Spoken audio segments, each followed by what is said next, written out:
गुरुपूजिताय गुरुदैवताय गुरुकुलस्थायिने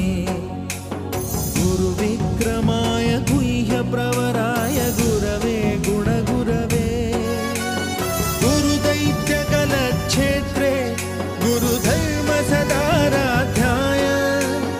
गुरुपुत्रपरित्रात्रे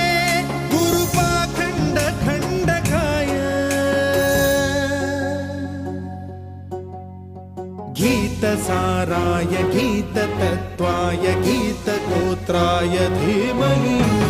गूढगुल्फाय गन्धमत्ताय गोजयप्रदाय धीमहि गुणातीताय गुणाधीशाय गुणप्रविष्टाय धीमहि एकदन्ताय वक्रतुण्डाय गौरीतनयाय धीमहि गजेश